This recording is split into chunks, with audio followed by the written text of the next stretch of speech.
हम लोग देखते हैं शिवाजी ने अपना रेवेन्यू सिस्टम कैसे और किस तरह का डेवलप किया। तो शिवाजी का जो रेवेन्यू सिस्टम था वो भी मुगल और डेक्कनी सुल्तान जो थे स्टेट्स उनसे काफ़ी इंस्पायर्ड था। ठीक है ना, तो लिख लीजिएगा, ऐसे लिखिएगा, रेवेन्यू सिस्टम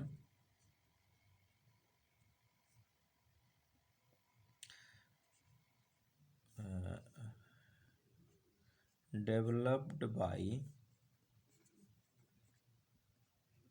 शिवाजी, या ऐसे लिखे, डेवलप मत लिखिए, इन्होंने डेवलप तो नहीं किया था, इम्प्लीमेंट किया था। तो revenue system implemented,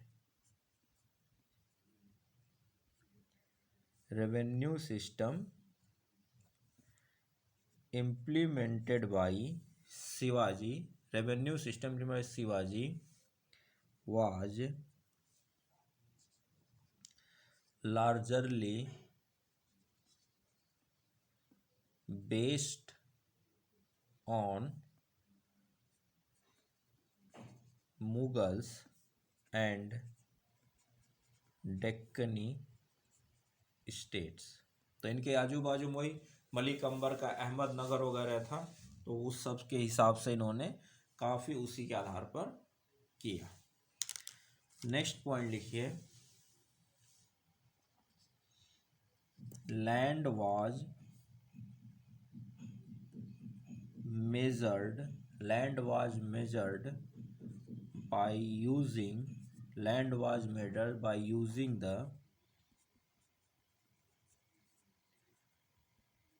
measuring rod called लाठी। तो जैसे आपने देखा होगा गजे सिकंदरी वगैरह था, तो वो क्या था, एक चैन था, और उस हिसाब से हाँ भाई इतना हुआ तो एक चैन का मतलब इतना हो गया। तो इन्होंने क्या रखा, इन लोगों ने एक लाठी यानी कि एक डंडा, बांस का कह लीजिए, किसी का लीजिए, कि हाँ अगर एक बांस, जैसे एक लाठी या एक बांस रख लिया कि हाँ यहाँ से यहाँ तक ये स्टैंडर्ड बांस का साइज है। अब सब लोग इसी का नाप के अपने पास, या जितने ऑफिसर थे उन्होंने रखा, तो लेकर गए, एक पॉइंट पर रखा, और जहाँ तक वो आ गया कहा कि ठीक है एक बांस एक लाठी, वहाँ से लेकर 2 लाठी, अच्छा इसकी ज़मीन 5 लाठी, चौड़ाई 5 लाठी, लंबाई कितना 8 लाठी। तो वैसे करके नापा और लिखा गया रिकॉर्ड में कि हाँ इनका, इस फार्मर की ज़मीन 5 लाठी चौड़ा और 8 लाठी लंबा है। इस तरह से इन्होंने सिस्टम बनाया। ठीक है, तो लैंड को इन्होंने किससे मेजर किया, लाठी। डेक्कनी सिस्टम में लाठी सिस्टम चला, उसी को इन्होंने भी अपनाया। नेक्स्ट लिखिएगा, land was classified into 3 category, 3 category land की बनाई। कौन कौन सी, पहला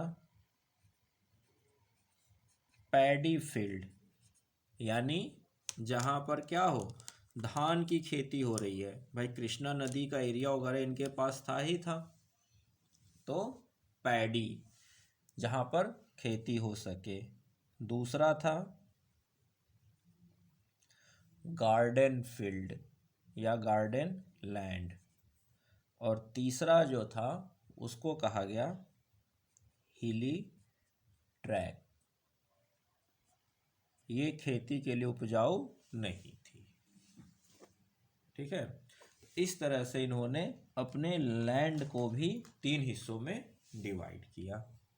ठीक, मतलब कैटेगराइज किया। नेक्स्ट पॉइंट अब लिखते हैं, तो ये लैंड का इनका कैटेगराइजेशन था। नेक्स्ट पॉइंट लिखिए, नेक्स्ट पॉइंट लिखिए, शिवाजी के रेवेन्यू बारे में लिखिएगा। देखिए, Shivaji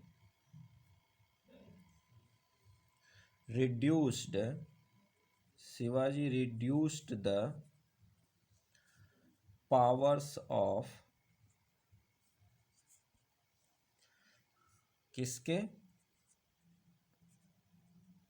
Deshmukh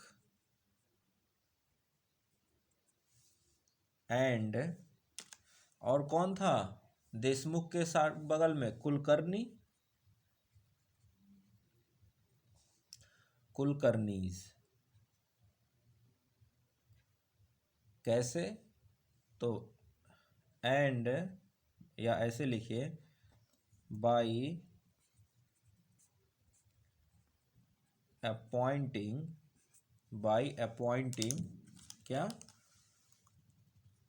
his own revenue officers या ऑफिशियल्स। और उनको क्या कहा गया? जो शिवाजी ने अपने रेवेन्यू ऑफिसर्स इम्प्लीमेंट किए उनको कहा गया कॉल्ड करकून्स। करकून। तो कर का सारा हिसाब किताब वगैरह और इकट्ठा करने का काम इनके पास चला गया। तो ये क्या है, हर देशमुख और कुलकर्णी के साथ इन्होंने करकून्स लगा दिए। और वो करकून क्या होते थे? डायरेक्ट शिवाजी के कांटेक्ट में रहते थे। शिवाजी इन द सेंस कि सेंट्रल गवर्नमेंट के कांटेक्ट में। और देशमुख और कुलकर्णी तो प्रोविंशियल गवर्नमेंट के कंट्रोल में है, प्रोविंशियल लेवल पे हैं। और करकून्स डायरेक्ट छत्रपति के द्वारा अपॉइंट किए गए ऑफिशियल्स हैं। तो ये डायरेक्ट अष्ट प्रधान के कंट्रोल में है। तो इस तरह से देखा जाए तो देशमुख और कुलकर्णी पर भी इन्होंने क्या किया? एक कंट्रोल बना दिया, ताकि वो लोग दोनों मिलकर ऐसा ना हो कि रिकॉर्ड्स का और रेवेन्यू का या पैसे का हेरा फेरी कर सके। तो ये सारी चीज़ें इन्होंने बहुत अच्छे से इम्प्लीमेंट की। ठीक है, नेक्स्ट पॉइंट लिखिए।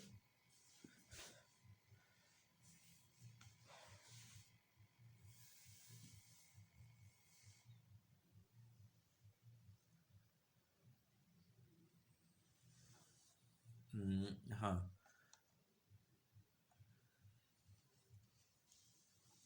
नेक्स्ट पॉइंट लिखिए, द मेजर रेवेन्यू source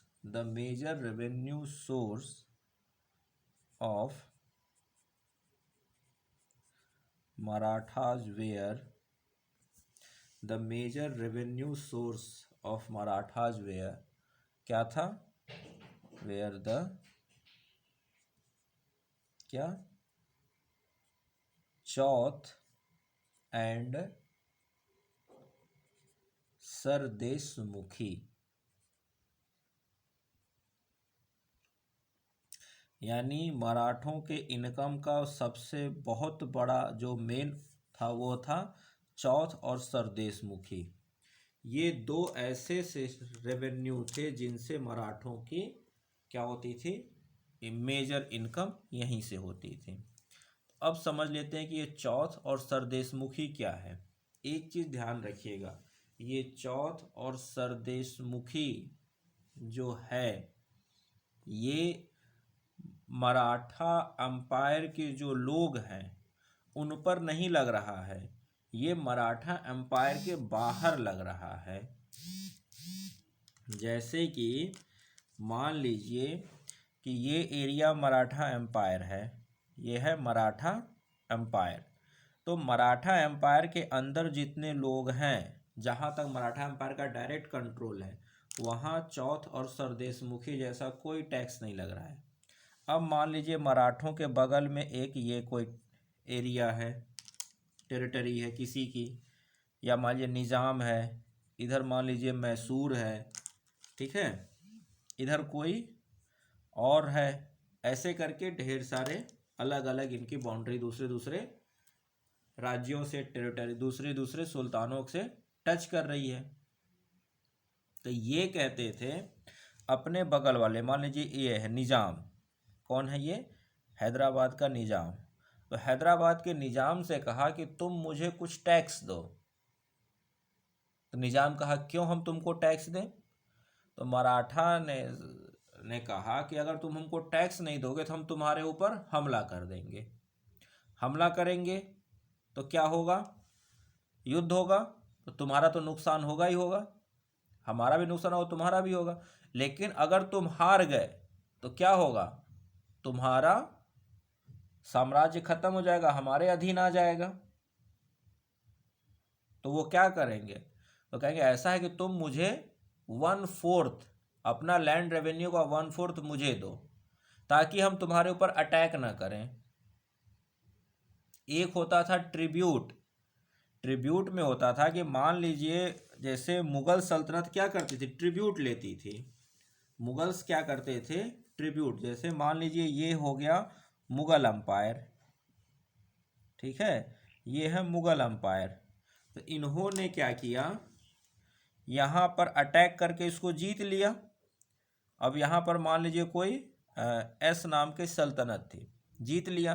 तो मुगलों ने कहा कि देखो हमने तुमको जीता, तो तुम क्या करो, तुम ही राजा बने रहो, लेकिन हम तुम्हें गद्दी पर बनाए रखें, उसके लिए तुम हमें कुछ टैक्स यानी कि ट्रिब्यूट देते रहो, और तुम राजा बने रहोगे। तुम्हारे इंटरनल मैटर में हम कोई इंटरफेयर नहीं करेंगे, एक्सटर्नल हमारे हिसाब से चलेगा।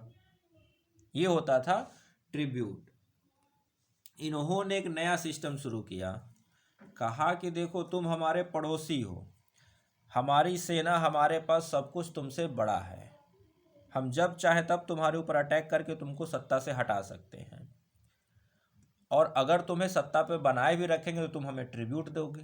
तो उससे अच्छा है कि इतना वॉर हो, सब कुछ हो, उससे अच्छा तुम पहले ही हमें चौथ दे दो, यानी कि 1/4 अपने लैंड रेवेन्यू का हमें पे करते रहो। जब हमें तुम 1/4 अपने लैंड रेवेन्यू का पे करोगे तो हम तुम्हारे ऊपर अटैक नहीं करेंगे, हम तुम्हारे ऊपर अटैक नहीं करेंगे। तो ये अटैक करने से पहले ही डराकर चौथ ले लिया करते थे टैक्स। एक है कि अटैक करके हरा कर वहाँ पर फिर से उसको रिस्टेब्लिश करके क्या किया, उसका एक्सटर्नल अफेयर्स अपने हाथ में लिया, इंटरनल उसको दे दिया और कहा कि तुम्हारी रक्षा हम करेंगे, तुम हमें ट्रिब्यूट दो। तो ये मुगलों का तरीका था। इन्होंने एक कदम आगे बढ़ के कहा कि तुमको अगर ये चाहते हो कि हम तुम्हारे ऊपर अटैक ही ना करें तो तुम हमें इतना टैक्स दो, और उस टैक्स को कहा गया चौथ। तो लिखिएगा चौथ के बारे में, लिखिए 1/4। चौथ का मतलब क्या हुआ, 1/4 चौथाई, तो 1/4 यानी कि 1/4 ऑफ लैंड रेवेन्यू। वहाँ कोई भी मराठा ऑफिशियल नहीं जाए, मतलब अटैक नहीं होगा, कुछ भी नहीं होगा, तुम हमें इतना टैक्स अगर देते रहो, ठीक है। नहीं दोगे, जिस दिन तुमने टैक्स देना बंद किया उस दिन हम तुम्हारे ऊपर अटैक कर देंगे और तुम्हें हटा देंगे। तो चौथ मतलब 1/4 paid to the Maratha, 1/4 paid to the Maratha in order to avoid the Maratha raid,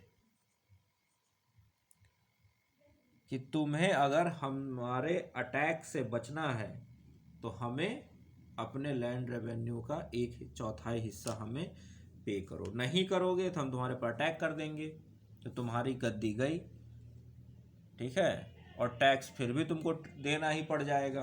अगर अपने आप को, उससे अच्छा है कि युद्ध होने से पहले हमें टैक्स देना शुरू कर दो, हम तुम्हारे पर अटैक ही नहीं करेंगे। तो ये था चौथ, इसीलिए इसको 1/4 लेते थे, इसलिए इसको चौथ कहते थे।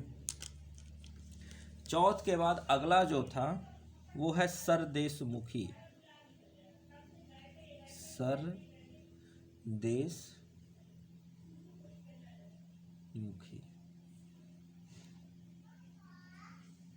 सरदेशमुखी। तो सरदेशमुखी क्या होता था, मान लीजिए जैसे कोई एक टेरिटरी, मान लीजिए ये वाई टेरिटरी है, ठीक, ये किसी ए नाम के राजा की टेरिटरी है। तो मराठों ने कहा कि देखो ए, तुम हमें चौथ दो, हम तुम्हारे ऊपर अटैक नहीं करेंगे। तो ए मान गया, तो अपने लैंड रेवेन्यू का 1/4 इनको देने लगा चौथ। लेकिन हुआ क्या कि इन्होंने, मराठों ने कहा देखो नहीं, यहाँ पर एक चीज़ ये भी है कि ये जिस जमीन पर, जिस एरिया में तुम राज कर रहे हो ना, ये हमारे हेरिडेटरी राइट्स के हैं, हमारे पूर्वजों के हैं।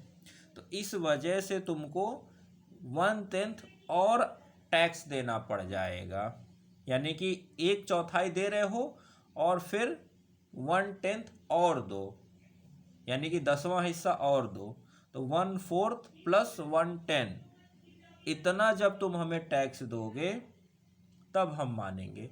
तो जो एक्स्ट्रा 1/10 ले रहे हैं उसी को क्या कहा गया, सरदेशमुखी। तो लिखिएगा, सरदेशमुखी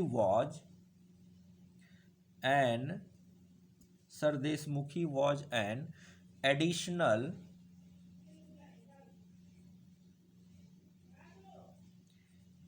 एडिशनल लेवाई ऑफ 10%,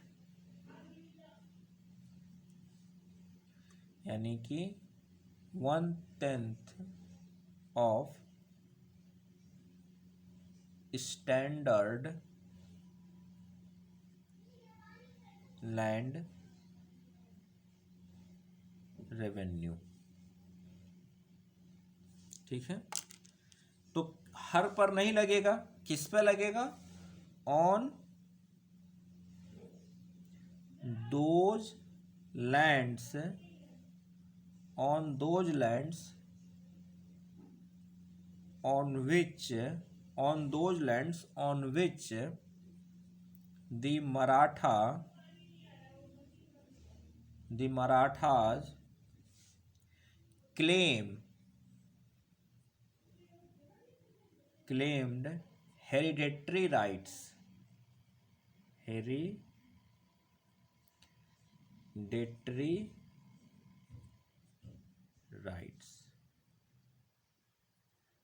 इस तरह से, मतलब चौथ में भी जो ले लिया, 1/4 तो ले लिया और फिर 1/10 भी ले लिया।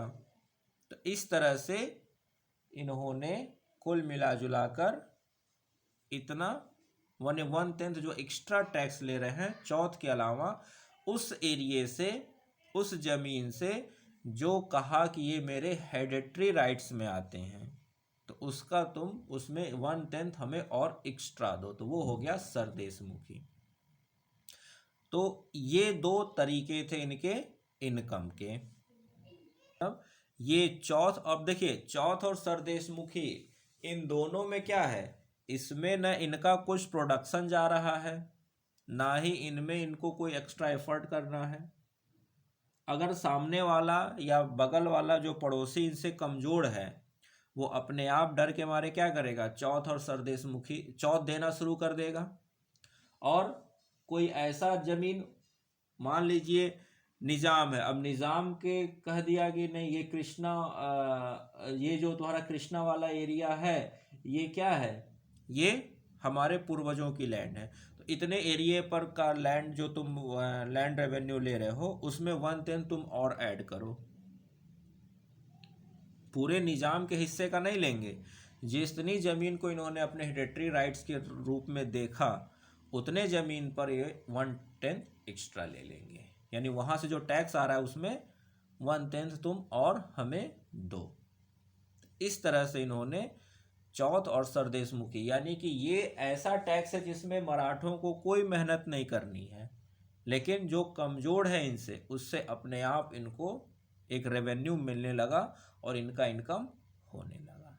तो ये था चौथ और सरदेशमुखी की कहानी।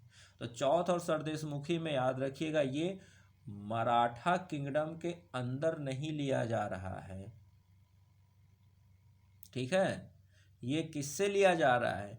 ये लिया जा रहा है जो नाइबरिंग टेरिटरीज हैं, जैसे निजाम है, मैसूर है, इन सबों से लिया जा रहा है कि भैया तुम हमें दे दो, नहीं तो हम तुम पर अटैक कर देंगे। नहीं दिया, अटैक किया, हरा दिया, उसके बाद फिर भी उनको बैठा कहा कि अब फिर तुम हमें चौथ दो, नहीं तो फिर हम दोबारा अटैक करेंगे। समझिए बात को। तो जो ट्रिब्यूट ले रहे हैं उसको भी ये क्या कह रहे हैं, या तो तुम पहले देने लगो युद्ध से, और नहीं तो हार जाओगे तो दोगे ही दोगे। तो इस तरह से इन्होंने चौथ और फिर जहाँ पर अपने हेरिडेटरी राइट्स जिन लैंड पर कहा उसको सरदेशमुख, यानी कि उसमें चौथ और प्लस में 1/10 और करके दे दो, तो वो हो गया। तो 1/10 जो एक्स्ट्रा ले रहे हैं उसको सरदेशमुखी कहा जाएगा। तो ये था मराठों का रेवेन्यू। तो मराठों के रेवेन्यू में बहुत ज़्यादा नहीं, मेन जो क्वेश्चन आता है वो चौथ, सरदेशमुखी और कुलकर्णी, यही 3 से क्वेश्चन आता है कि कुलकर्णी क्या थे। तो कुलकर्णी वो रेवेन्यू ऑफिशियल्स होते जो छत्रपति डायरेक्ट नियुक्त कर देता था देशमुख और कुलकर्णी के में, जिनको करकूंस के बारे में पूछा, सॉरी कुलकर्णी कह दिया, करकूंस क्या थे? तो करकूंस वो मराठा ऑफिशियल थे जिनको छत्रपति डायरेक्ट नियुक्त कर देते थे। कहाँ पर? देशमुख और कुलकर्णी के। तो देशमुख कहाँ है? परगना लेवल पर, और कुलकर्णी कहाँ है? मौजा, यानी कि विलेज लेवल पर। तो इनके पैरेलल में ये अपने ऑफिशियल करकूंस को अपॉइंट करते थे, ठीक है। और क्या हुआ? बाकी तो चौथ और सरदेशमुखी इनके मेन रेवेन्यू के साधन थे। तो इन्हीं पर क्वेश्चन पूछा जाता है। तो इस तरह से आपका मराठा अंपायर कंप्लीट हुआ, ठीक है।